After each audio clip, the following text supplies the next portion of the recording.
It's still Daybreak here on Trust TV, and it's time for our discussion segment where we're going to be talking about politicization of Nigerian institutions. We'll be asking you, have government institutions become politicized?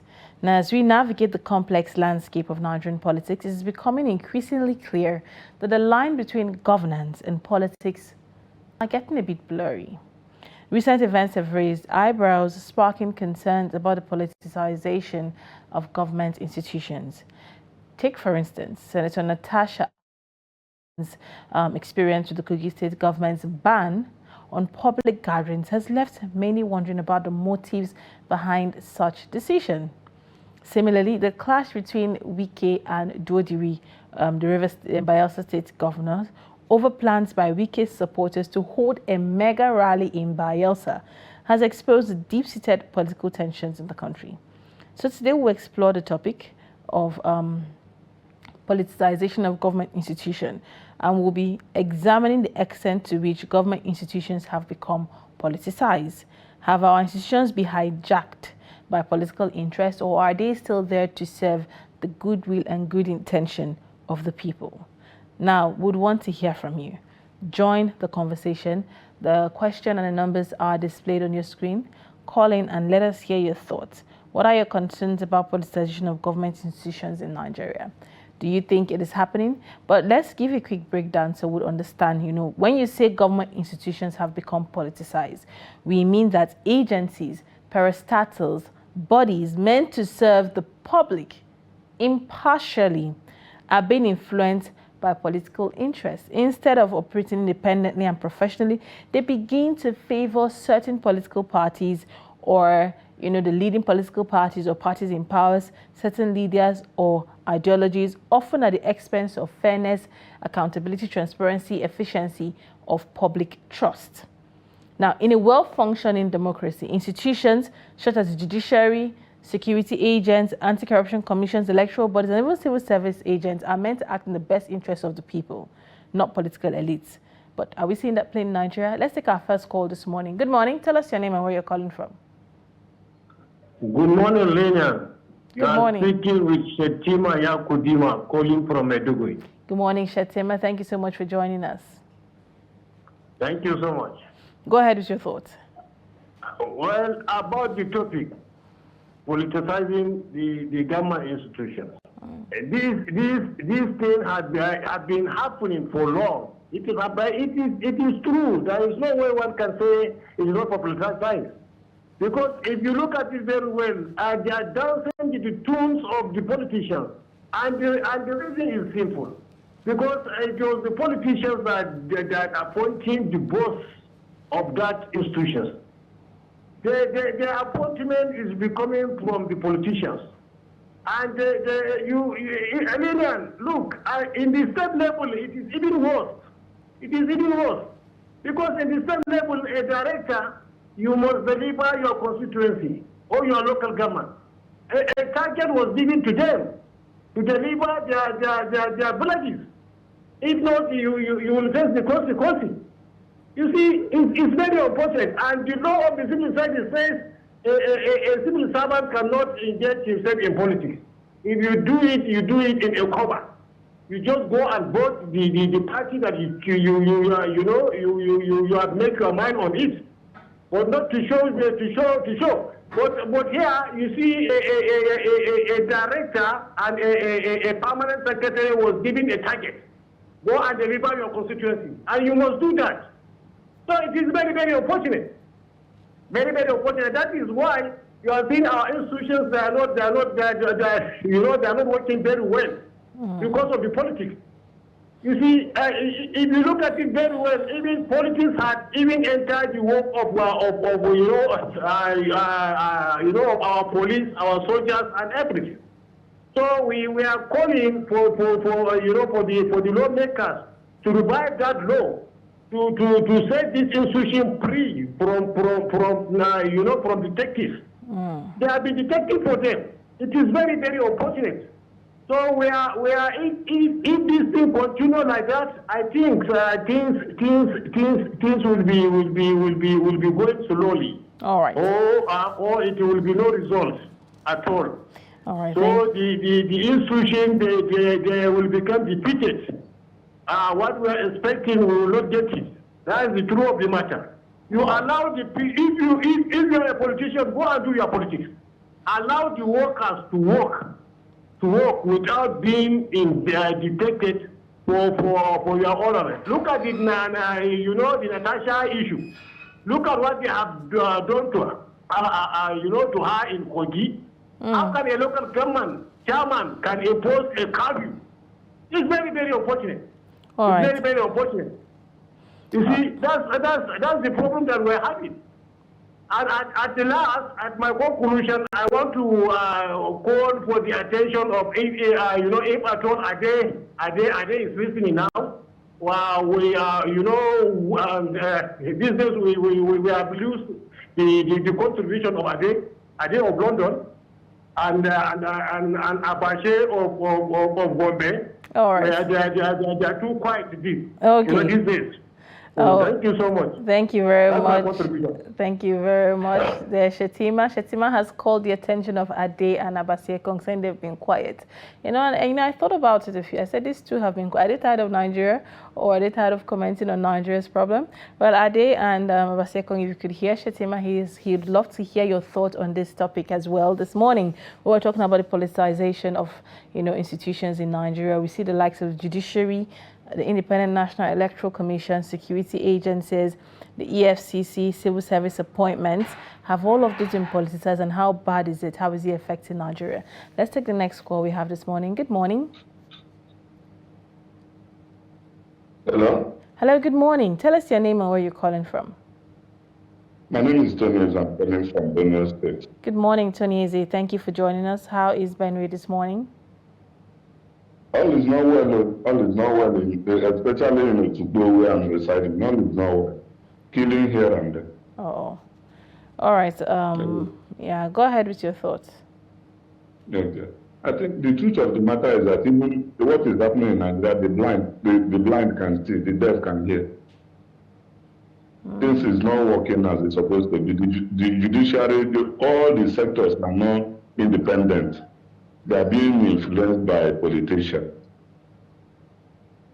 And that is why you find out that if there is case in court, the other court is giving different judgments, the other one is giving, when you appeal, different judgments, and all are still the same judiciary. But in those days where all these things is working, if there is an appeal, the judge that will judge will look at the first judgment and then follow up. So, in Nigeria, we need reformation. We need reformation. If we want Nigeria to go forward, we need reformation. And politicians must know that what they are destroying today, their children will reap it tomorrow. All right. If you are doing anything and you are thinking that you are powerful, you are causing uncomfortable for your children in future, because you will live and die, and what you plant will still exist. And that is the simple truth. Let us be careful the way we do things in Nigeria.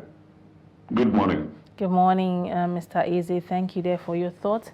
He started off on a very sad note, saying that, killings in Otukbo is making the day quite gloomy there. And we hope the security agencies will shed their torchlight there and find a lasting solution and bring peace. It's quite disheartening to see that even where you're living, you don't have peace and you're scared of your own life or scared of sleeping with your two eyes closed at night. And at the same time, he also went ahead to, touch a bit on the topic we're talking about. We're still talking about politicization of Nigerian institutions, and we're getting your thoughts. Do you still trust, Nigerian government institutions to be fair in their judgment, to be fair and neutral? Now, we're talking about institutions. I would also like to add the civil service and appointments that happens there. Do you think that has been politicized? Me asking that question is like asking a rhetorical question that we all know the answer to, indeed. But employment there are based on merit.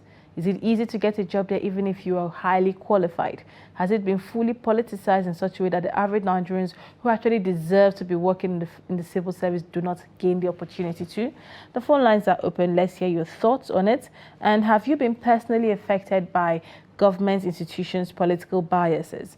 Have you been denied a job? Have you been harassed by security forces or faced difficulties in getting public services that you deserve because of politics? Let's hear your thoughts. Let's take our next call this morning. Good morning. Tell us your name and where you're calling from.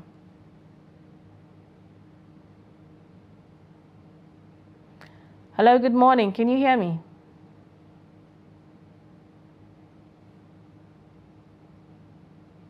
All right.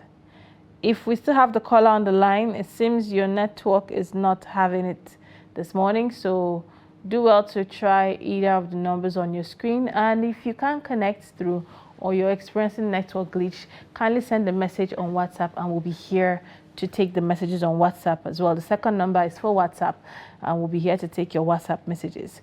But still on this now, do you feel safe as a Nigerian expressing your political views, knowing that the security agents and the judicial might not be, neutral and fair to you? Let's take the next call we have this morning. Good morning. Tell us your name and where you're calling from.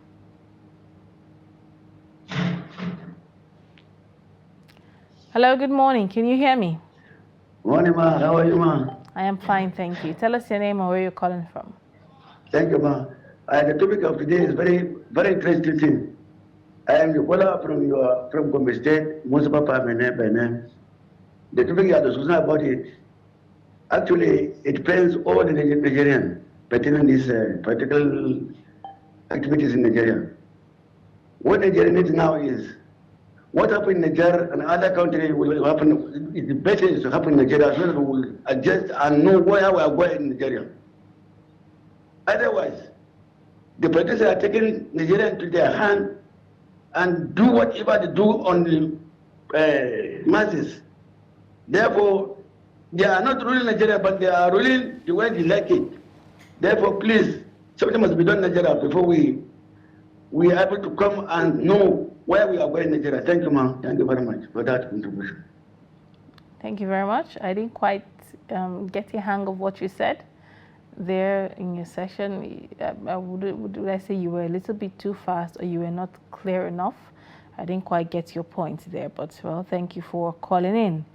Now, still on this, now historically, the politicization of Nigerian institutions has always been there, would you say? Tracing back to post and pre-independence era. But has it gotten worse? Especially in the aspect of nepotism and favoritism, ethnic biases and religious biases. What's your take on that? Let's take the next call we have this morning. Good morning. Tell us your name and where you're calling from. This is Abasekong calling from Gombe. Abasekong, it's good to have you. So Shetima had to call you out. Yes, so sincerely speaking, Nigerian politics as government institutions become politicized. I would say yes. Why do I say this? The basic thing we are lacking is national unity. National unity. Our stereotyped attitude, ethnic, religious disharmony has really eaten deep into us. Our rulers, not leaders, have really failed us. They have built a bad character within and around us, which makes us not to think mentally, and in fact, we think that there's a word that I wanted to use now, but it just skipped my memory. So we think halfly. So until they begin to, rebuild or rebrand us into a character that will make us what we need to be. So why am I saying this? Saudi Arabia, in the 60s, they used to come to Nigeria for treatment, for medical treatment. True. Dubai, that we hear of Dubai now, that is one of the most beautiful cities in the whole world. What happened? We asked them for a 767. We even borrowed London money from this country. We borrowed that. This London, they don't have money. They don't have anything. They don't have crude oil. But yes, their currency is the highest in the whole world. So what is the problem? Where are we failing? Where are we failing? What is really the problem that we cannot get it right? People talk about corruption. Is it only corruption that is eating this? Sectionalism is there that is really crippling us. Politism is also there. We need to fight all these things, nepotism, tribalism, and religious belief. We must do away with all these things. Ethnicity. This phenomenon has been driven down into us. So, and it's making us going backward. Why must we not drop all these things? My sister, Okonjo Iweala, she's doing well. She's in the World Trade Center. Why can't we vote this woman to become the president of this country? She has a lot of things up there. So, your topic today is a very wonderful one. Nigerian politics. Have government institutions become politicized? Yes, because women cannot be. Okay, tell me all the statistics. How many states do we have? I don't even know again. Where is the governor that is a woman?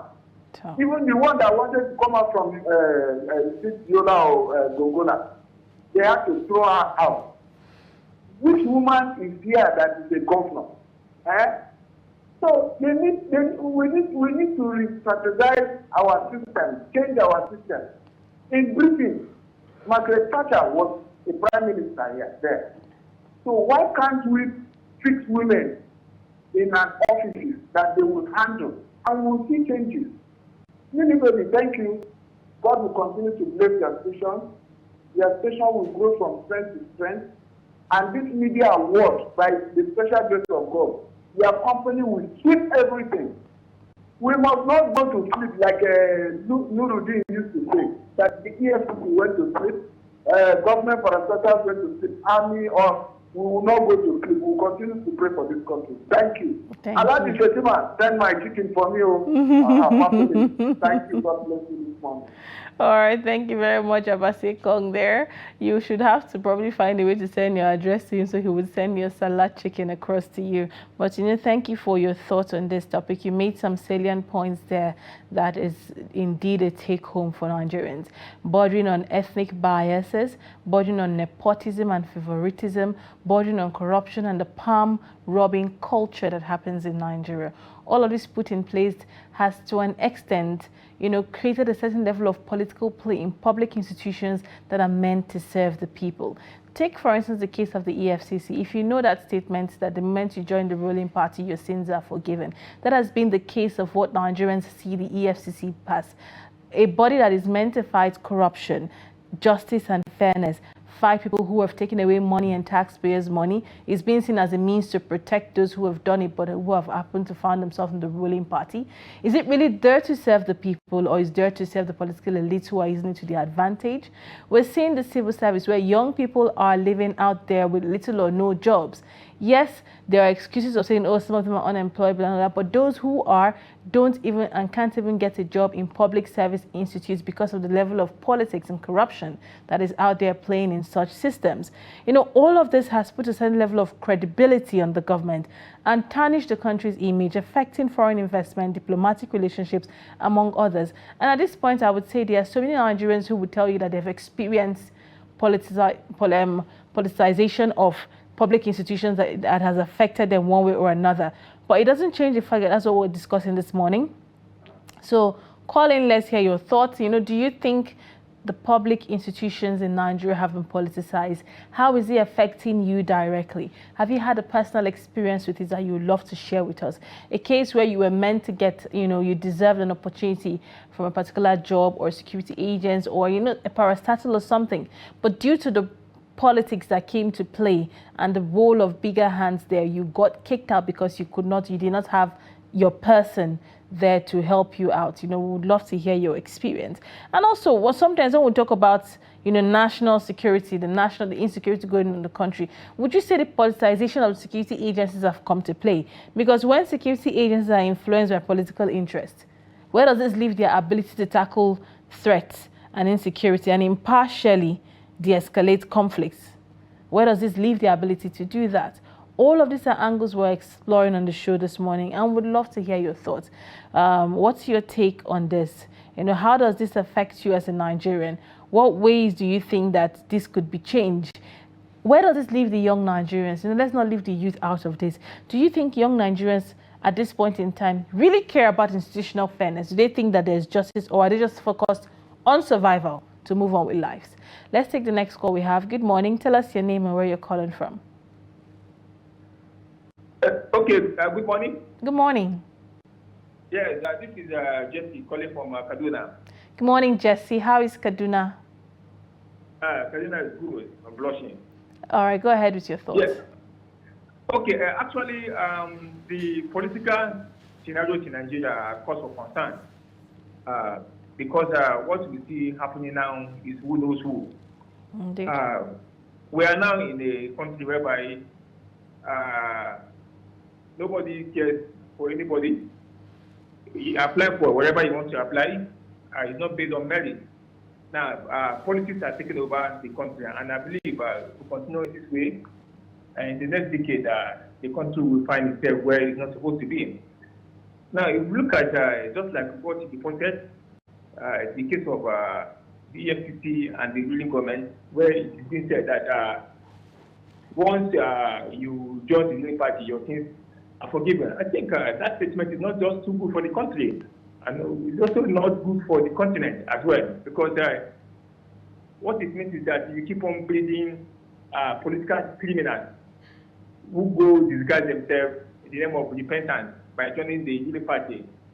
So we have to be looking at a way of renaissance, whereby our political allies will try their best to see that the country is put forth and not their own egocentric reasons. So what I'm saying now is that we need to repair the country. Everybody just don't care for the masses. And if we keep on going this way, there's going to be a problem. Now we're going to lose the capable hands.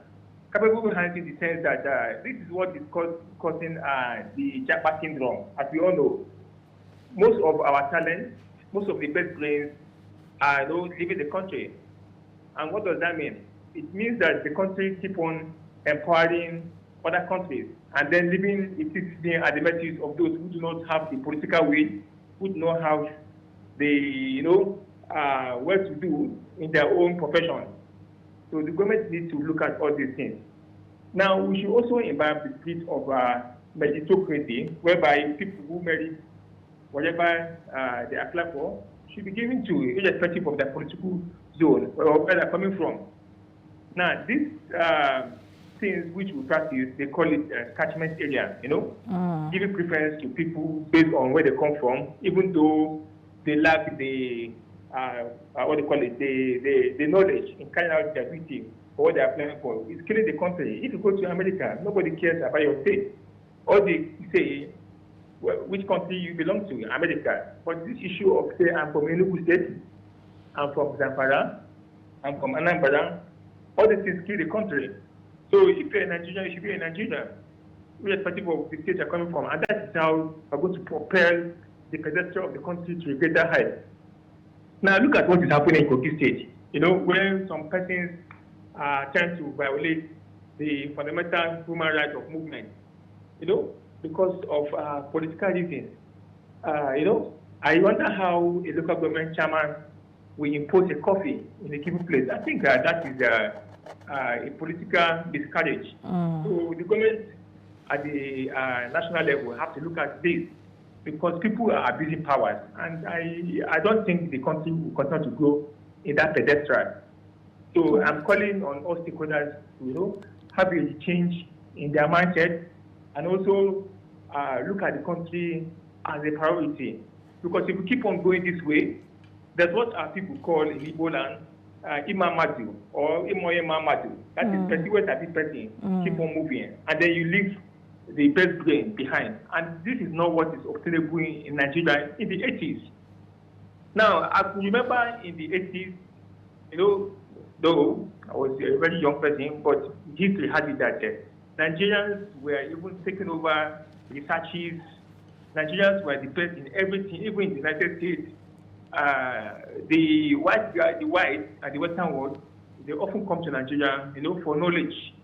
In Ahmadu Bello University, then 40% of the students there we're from the Western countries. For today, what is happening? All right, Jesse. You dare not see those people. So I just want everybody to put all hands on deck to ensure that we, salvage the country from collapse.